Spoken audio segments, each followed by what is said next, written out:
सभी को कमर में दर्द, सर दर्द, घुटनों में दर्द, थकान, कमजोरी, कोई ना कोई प्रॉब्लम जड़ जाती है। और ऐसे में ठंड के मौसम में हर घर में अपने अलग अलग तरीके से ये स्पेशल ठंड के लड्डू बनाए जाते हैं।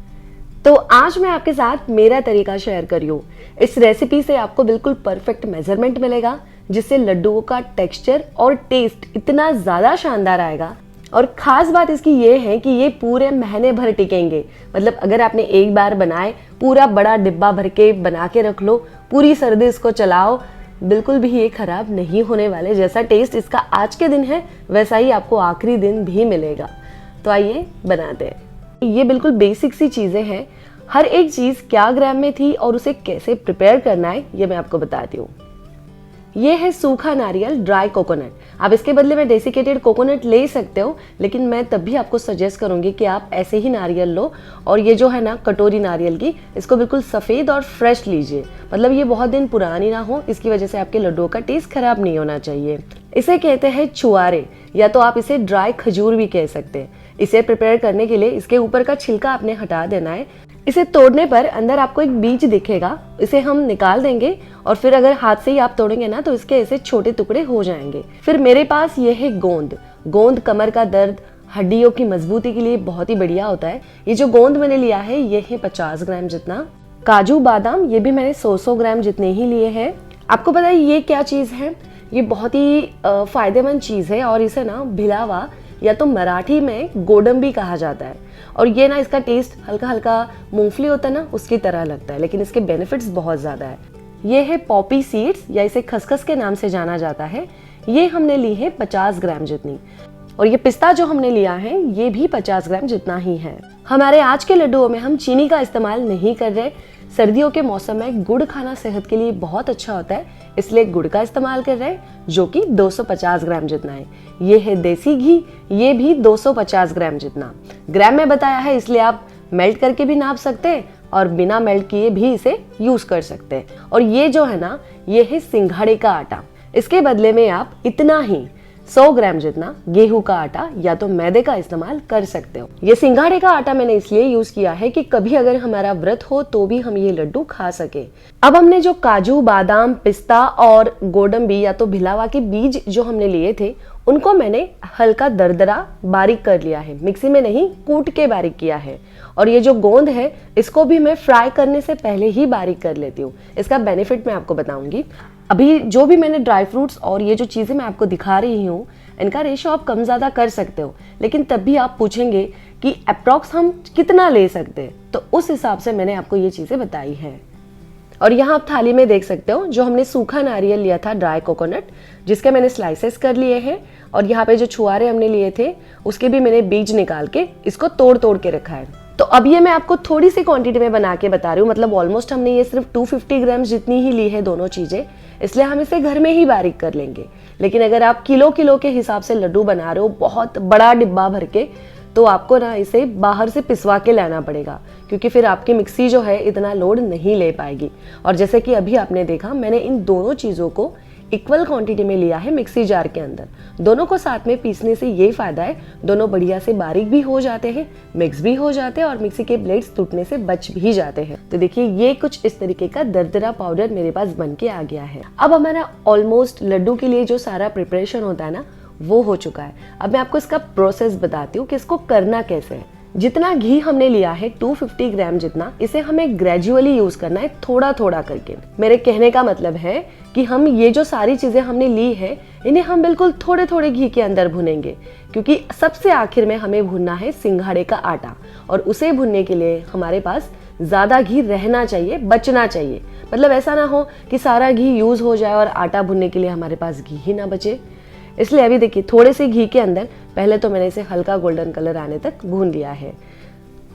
पैन छोटा होने की वजह से मैंने इसको 2 बैचेस में भुना है। इसका ज्यादा डार्क ब्राउन कलर ना करें, और वैसे भी आपको स्मेल से अंदाजा आते ही रहेगा। एक बड़ा बर्तन या परात ले लीजिए, जिसको मैंने नीचे इसे बिछा दिया है। और अब ये जो गुड़ है ना, इसकी हम हर एक चीज भूनने के बाद इसकी लेयर करते जाएंगे। ये डालने के बाद ये गुड़ का पहला लेयर मैंने लगा दिया, तो अब मैं इसे बाजू में रखती हूँ। ये मैंने दूसरी बैच भी इसकी भून ली, जिसमें ड्राई कोकोनट और हमारा खजूर का पाउडर ये भून गया। अब ये जो गरम गरम पाउडर है, इस गुड़ के लेयर के ऊपर हम डाल देंगे। ये इस गर्म चीज़ की वजह से क्या होगा ना, ये जो गुड़ है नीचे का वो मेल्ट होने में मदद मिलेगी या तो सॉफ्ट होने में मदद मिलेगी। फिर बाद में जब हम मिक्सिंग करेंगे तो आपको ज़्यादा परेशानी नहीं उठानी पड़ेगी और जो मिठास है वो लड्डुओं में हर जगह इवनली आती है। अब फिर से मैंने पैन के अंदर अंदाजे से 1 टेबलस्पून जितना घी लिया होगा। हल्का सा ये मेल्ट हो जाए तो जितने भी हमने ड्राई फ्रूट्स लिए थे, जिन्हें हमने ऑलरेडी दरदरा करके रखा है, एक साथ आप सारे डाल दो, जिसमें बादाम आ गया, काजू आ गया, पिस्ता और ये भिलावा या गोडंबी जिसे कहते हैं, ये 4 चीजें आ गई, साथ में डाल दो और बढ़िया से भून लेना है, हल्का हल्का गोल्डन कलर आने तक, बड़ी सौंधी सी खुशबू आने तक। तो लीजिए, ये भी हमारा रेडी है। परात के अंदर ये जो अभी ऊपर गुड़ है ना, इसके ऊपर हम ये गरम गरम मिक्सचर डाल देंगे। बेसिक बात बस ये है कि हर एक चीज भूनने के बाद आपको थोड़ा थोड़ा गुड़ फैलाते जाना है। 250 ग्राम जितना गुड़ हमने लिया है, जिसे ग्रेजुअली हर लेयर के अंदर हम बिछाते जाएंगे और भुनी हुई गरम चीज उस गुड़ के ऊपर आती जाएगी। अब फिर से मैंने ये पैन रख दिया, थोड़ा सा घी लिया और ये जो हमने पॉपी सीड्स या खसखस ली थी, इसे हमने भून लेना है। ये बहुत जल्दी भून जाती है, चटक जाएगी थोड़ी सी, हल्का कलर चेंज हो जाए तब आप इसे निकाल लीजिए। अब मैंने थोड़ा सा घी ज्यादा लिया है क्योंकि हमें फ्राई करना है गोंद। देखिए, मेरे पास घी काफी सारा बचा हुआ है अभी भी। जैसे कि मैंने आपको पहले कहा कि जो शुरू में हमने चीजें भुनी उन्हें थोड़े थोड़े घी में भुनना है, क्योंकि आखिर में हम घी को बचा के रखेंगे। अब गोंद का ये जो मैंने पाउडर करके रखा है, इस पाउडर को सीधा एक ही जगह ना डालें फ्रेंड्स, इसे फैला के डालें या गोल घुमा के डालें, क्योंकि गोंद है ना चिपक जाता है जब ये फ्राई होता है। और मैं पाउडर करने के बाद फ्राई इसलिए करती हूँ क्योंकि आप कम घी में भी इस पाउडर को अंदर तक फ्राई कर सकते हो। गोंद को बारीक करने से गोंद कच्चा रह गया, अंदर तक फ्राई नहीं हुआ, ये तो कोई सवाल ही नहीं आता, क्योंकि इतनी बारीक पाउडर है वो तो बढ़िया फ्राई होगी ही। और गोंद बिल्कुल बढ़िया से फूल जाता है। फिर मैंने इसे छन्नी में लिया है ताकि एक्स्ट्रा घी नीचे ही रह जाए। फिर हम इसे एक दूसरे बोल में लेंगे, परात के अंदर नहीं, किसी दूसरे बर्तन में निकालिए। जो बचा हुआ गोंद है सेम तरीके से मैंने फ्राई कर लिया। अब देखिए, इतना सा गोंद हमने लिया था, कितनी ज्यादा इसकी क्वांटिटी हो गई है, क्योंकि ये बहुत अच्छे से फूल जाता है। चम्मच की हेल्प से हम इसको इसी वक्त थोड़ा थोड़ा बारीक कर लेंगे। ये बढ़िया फ्राई हो चुका है, इसलिए कच्चापन तो इसमें बिल्कुल भी नहीं है। और आप लोग को पता है, कई लोग है ना गोंद यूज तो करते हैं लड्डुओं के अंदर, लेकिन वो गलती से भी कच्चा गोंद अगर दांत के नीचे आ जाए ना, तो वो दांत को चिपक जाता है, फिर हमारी बड़ी चिड़चिड़ सी हो जाती है। अगर आप पाउडर करके फिर गोंद को फ्राई करेंगे तो ये परेशानी आपको कभी नहीं आएगी। चम्मच से दबा दबा के मैंने इसका बिल्कुल परफेक्ट चूरा कर लिया है। गोंद काफी घी एब्जॉर्ब कर लेता है अपने अंदर, इसलिए आपको अभी ये ऐसे दिख रहा है, लेकिन जब हम इसे लड्डुओं में मिक्स करेंगे ना, ये सारा घी बिल्कुल इक्वली डिवाइड हो जाएगा। अब जितना घी मेरे पास बचा है उतना सारा का सारा आप डाल दीजिए पैन के अंदर।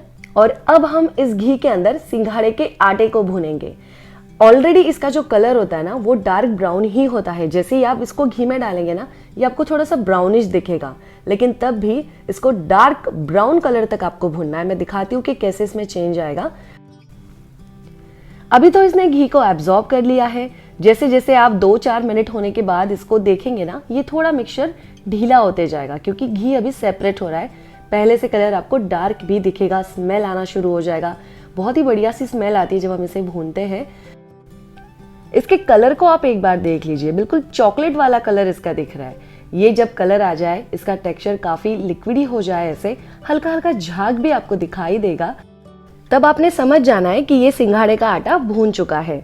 और जितना भी हमने गुड़ लिया था उसको लेयर के ऊपर लेयर लगा के हर चीज के ऊपर हमने डाल दिया है। और बचा अब ये भुना हुआ आटा, ये हम गरम गरम आटा यहाँ पे ऐड कर देंगे। अभी ये गरम है तो शुरू में आप पहले चम्मच से मिक्स कीजिए। हल्का जब ये ठंडा हो जाए तो हाथ से मिक्स करना है, बिल्कुल रगड़ के मिक्स करना है, ताकि अगर गुड़ के बड़े दाने हो, वो सॉफ्ट हो गए हैं गर्मी की वजह से, वो बिल्कुल ही मैश हो जाएंगे। और अच्छे से सारा मिक्सचर यूनिफॉर्मली मिक्स कर लेना है। फिर आप एक ही साइज के अगर लड्डू बनाना चाहते हैं तो कोई भी एक नाप सेट कर लीजिए और उसी नाप से हाथ में मिक्सचर लेके गोल गोल लड्डू को बांधना है। इन लड्डुओं को जब आप बांध रहे हो तो थोड़ा सा टाइटली बांधना है, क्योंकि इसमें जो भी चीजें हमने यूज की हैं वो थोड़ी सी दरदरी पीसी हुई चीजें हैं, इसलिए ऊपर ऊपर बांधेंगे ना तो ये बंधेगा नहीं। थोड़ा सा दबा के बांधो, बिल्कुल गोल लड्डू आपका बनके तैयार होगा। बहुत ज्यादा शानदार आपके लड्डू बनके तैयार होंगे। कुछ लड्डुओं को मैंने ऊपर से पिस्ता की कतरन भी लगाई है। इनकेस ऐसा हो कि लड्डू आपका बंद नहीं रहा तो थोड़े से घी को आप गरम कर लीजिए, 2-3 चम्मच घी को, और इस मिक्सचर में मिला दीजिए। और फिर आपके लड्डू बिना बिगड़े बड़े ही स्वादिष्ट बनेंगे और महीने महीने भर तक टिकेंगे। तो आप मेरे बताए तरीके से इस ठंड में ये लड्डू एक बार जरूर बना के देखें। आई होप आप लोगों को हमारी आज की ये रेसिपी अच्छी लगी होगी। कैसी लगी कमेंट करके जरूर बताइएगा। मिलते हैं नेक्स्ट रेसिपी में, तब तक के लिए बाय बाय।